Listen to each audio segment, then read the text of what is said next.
लो मेरे संगियो ते बेलियो अज मामू पाकिस्तानी ने आया कि अज सुबह का आगाज़ जो वालदैन की कबरों तो होना चाहिए तो असी सरकार तक अपने वालदैन की कबरों तो आगाज़ कर लिया।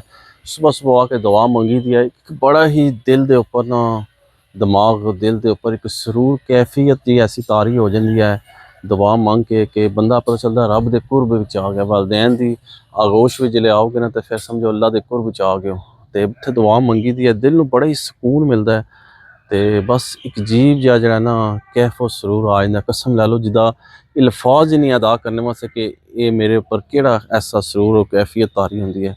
बाकी अल्लाह पाक जिहड़ा जिन्हां दे वालदैन सलामत न, अल्लाह पाक उन्हां दा साया उन्हां दे बच्चों ते कायम दायम रखे। तो साडी तरह जिन्हां दे दुनिया चले गए अल्लाह उन्हां दी बेहिसाब मगफरत फरमाए। तो अल्लाह पाक उन्हां दी बेहिसाब मगफरत फरमा के उन्हां दी कबरां ते अपनी रहमतां दा नज़ूल फरमाए। तो अल्लाह पाक साडे वालदैन दी कबरां ते भी अपनी रहमतां दा नज़ूल फरमाए और इन्हां अल्लाह पाक कबर हशर दी मंज़िलां इन्हां दी आसान फरमाए।